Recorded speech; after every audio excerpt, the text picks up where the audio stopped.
गङ्गातरङ्गरमणीयजटाकलापं गौरी निरन्तरविभूषितवामभागं नारायणं प्रियमनङ्गमदापहारं वाराणसीपुरपतिं भज विश्वनाथम।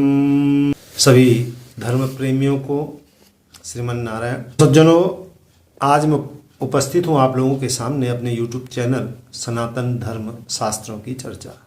फाल्गुन मास के व्रत पर्वों के बारे में मैं आपके समक्ष जो भगवान शंकर की का प्राकट्य दिवस है, जिसे हम फाल्गुन कृष्ण पक्ष चतुर्दशी के दिन शिवरात्रि का दिन होता है और फाल्गुन मास में वाली शिवरात्रि को महाशिवरात्रि कहा जाता है। फाल्गुने कृष्ण पक्षस्य या तिथि स्यात् चतुर्दशी तस्यां या तामसी रात्रि शोच्यते शिवरात्रिकः। तत्रो उपवासं कुर्वाणः प्रसादयति मां ध्रुवं न स्नानेन न वस्त्रेण न धूपेन न चार्चयाः तुष्यामि न तथा पुष्पैर्यथा तत्रो उपवासतः।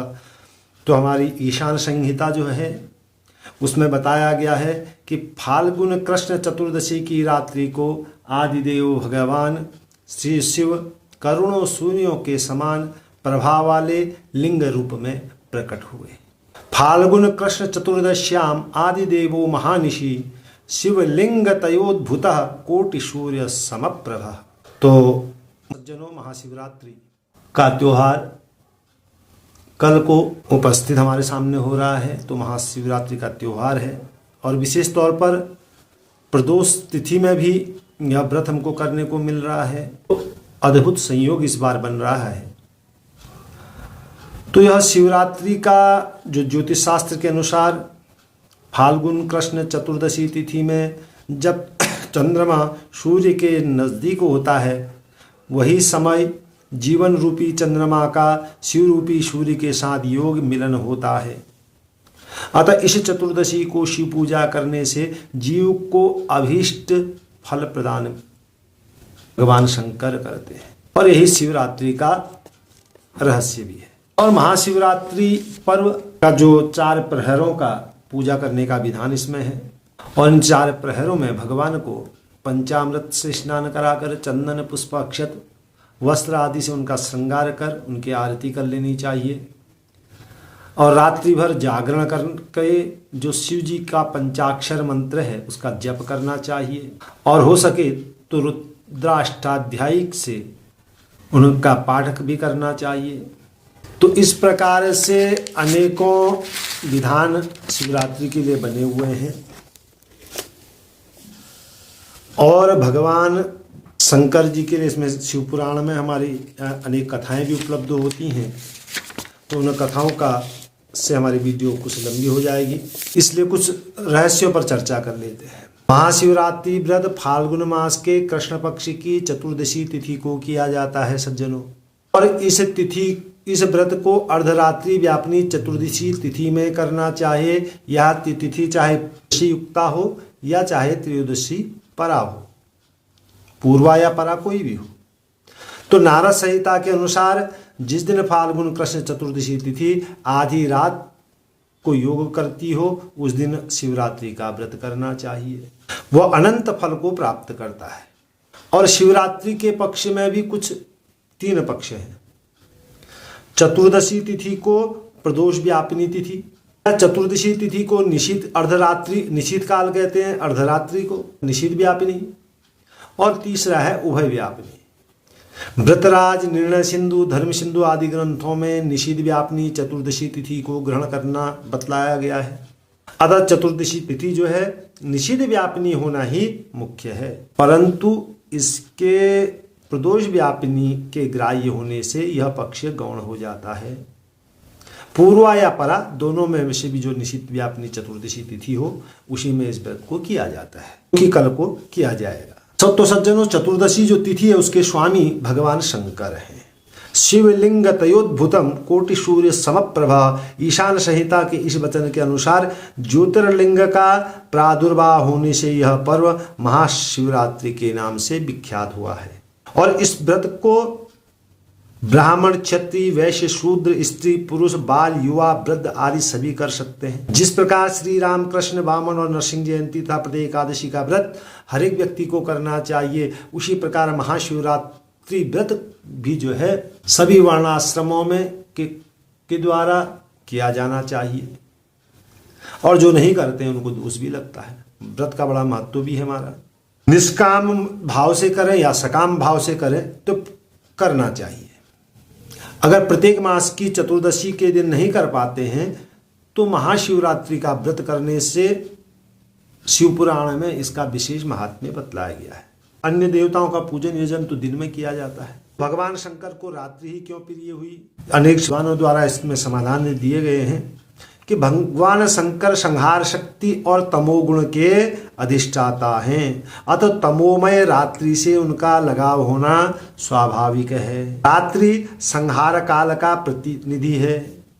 रात्रि के आगमन होते ही सर्वप्रथम प्रकाश का संहार हो जाता है। जीवों की दैनिक जो कर्म चेष्टाएं हैं उनमें का संहार हो जाता है। अंत में निद्रा द्वारा हमारे अंदर विद्यमान जो चेतना है उसका भी संहार होकर पूरा विश्व संहारणी रात्रि की गोद में अचेतन होकर के हम लोग गिर जाते हैं। इसीलिए भगवान शंकर के तमोगुणी संहारकर्ता शक्ति को बल देने के लिए तो शिव की पूजा रात्रि में की जा सकती है, ऐसा विद्वान लोग कहते हैं। और फाल्गुन जो कृष्ण की चतुर्दशी है उसका भी रहस्य है। जबकि हर मास के कृष्ण पक्ष की चतुर्दशी तिथि को शिवरात्रि कहा जाता है। वर्ष भर में 12 महीने होते हैं। 12 महीने से फाल्गुन की जो कृष्ण की चतुर्दशी है इसको छोड़ दिया जाए तो बचते हैं 11।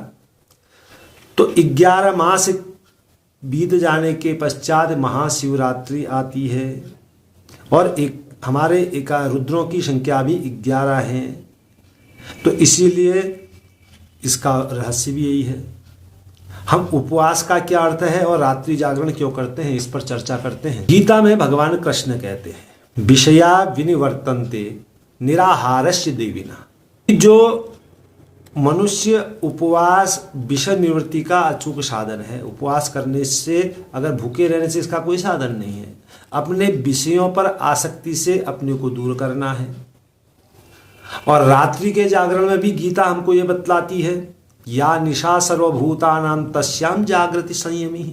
इससे सीधा अर्थ यही है कि उपवास आदि के द्वारा अपने इंद्रियों और मन पर नियंत्रण करने वाला संयमी व्यक्ति ही रात्रि में जागरण कर सकता है और वही भगवान शिव की उपासना के लिए उपयुक्त होता है।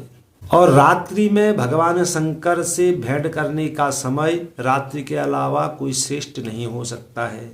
तो शिवपुराण ने महाशिवरात्रि का व्रत करने के लिए कुछ नियम बताए हैं। जो व्रत धारण को करता है प्रातःकाल उठ करके अपने नित्य कर्मों से निवृत्त होकर स्नान संध्या आदि, मस्तक पर भस्म का वो त्रिपुंड तिलक लगाए, गले में रुद्राक्ष माला को धारण करे, शिवालय में जाकर भगवान शिवजी के लिंग स्वरूप का विधि पूर्वक पूजन करे और अंत में भगवान शंकर को नमस्कार करना चाहिए। और श्रद्धा पूर्वक व्रत करने के लिए प्रथम तौर पर संकल्प करना चाहिए। क्या कहना चाहिए? शिवरात्रि व्रतम ह्येतत् करिष्ये हम महाफलम निर्विघ्नमस्तु मे चात्र त्वत्प्रसादात् जगतपते। इतना कहने के पश्चात तब भगवान शंकर का विधि पूर्वक पूजन करना चाहिए और अंत में भगवान शंकर से प्रार्थना करनी चाहिए। देव देव महादेव नीलकंठ नमोस्तुते कर्तुमिच्छामि हम देव शिवरात्रि व्रतं तव तव प्रसादा देवेश निर्विघ्नेन भवेद्दिति कामाध्या मां वे पीड़ां कुर्वन्तु नैव ही। तो इस प्रकार से भगवान का पूजन यजन करना चाहिए।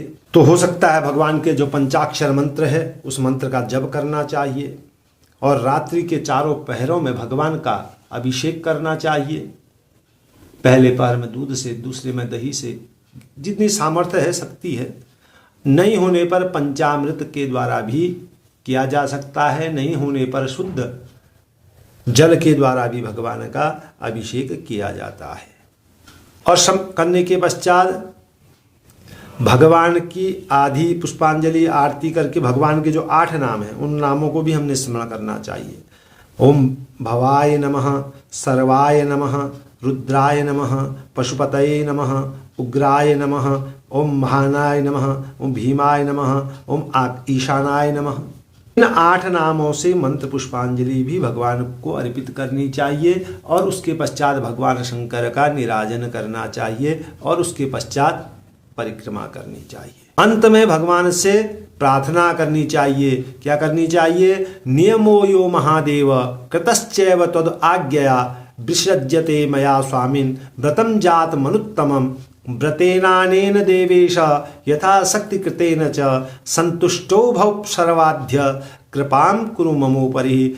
शिवपुराण की कोटि रुद्र संहिता में यह कहा गया है कि महादेव, आपकी आज्ञा से मैंने जो व्रत किया है वह परम उत्तम व्रत पूर्ण हो गया है। अब मैं उसका विसर्जन कर रहा हूँ। हे देवेश्वर, सर्व यथाशक्ति किए गए इस व्रत से आप मुझ पर कृपा कर संतुष्ट हो जाएं और मुझे कल्याण पथ पर अग्रसर करें। तो देखा जाए तो सज्जनों, इस पर्व का संदेश भी है।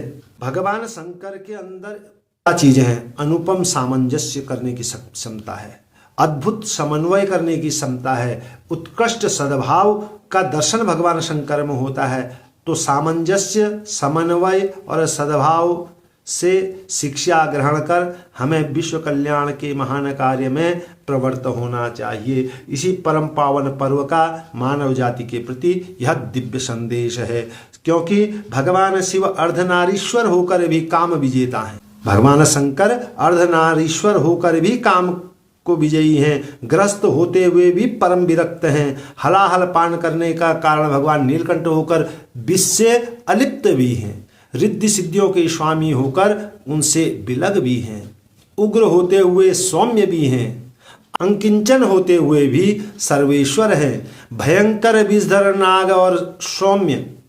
एक तरफ उनके गले में भयंकर विषधर नाग लटके रहते हैं और दूसरी तरफ सिर में सौम्य शीतलता का प्रतीक चंद्रमा उनके आभूषण हैं। मस्तक में प्रलयकालीन अग्नि, सिर पर परम शीतल गंगा धारा और अनुपम भगवान शंकर का भोलेनाथ का श्रृंगार है। जहां वृषभ और सिंह तथा मयूर एवं सर्प सहज बैर भाव को भुला करके साथ साथ क्रीड़ा करके समस्त विरोधी भावों को जो है समन्वय करते हैं। इससे विश्व का असहअस्तित्व अपनाने की अद्भुत शिक्षा हमें मिलती है सज्जनों। इसी प्रकार उनका श्री विग्रह शिवलिंग ब्रह्मांड एवं निराकार ब्रह्म का प्रतीक होने के कारण सभी के लिए पूजनीय है। जिस प्रकार निराकार ब्रह्म रूप, रंग, आकार आदि से रहित होता है, उसी प्रकार शिवलिंग भी है। जिस प्रकार गणित में शून्य कुछ न होते हुए सब कुछ होता है, उसी प्रकार अंक के दाहिने होकर जिस प्रकार यह उस अंक का 10 गुना मूल्य कर देता है, उसी प्रकार शिवलिंग की पूजा से शिव भी दाहिने होकर मनुष्य को अनंत सुख समृद्धि प्रदान करते हैं। अतः मानव को भगवान शंकर से और उनके व्रतों से यह शिक्षा ग्रहण करनी चाहिए और इस महाशिवरात्रि जो महापर्व है उसको समारोह पूर्वक, उत्सव पूर्वक इसको मनाना चाहिए। हर हर महादेव।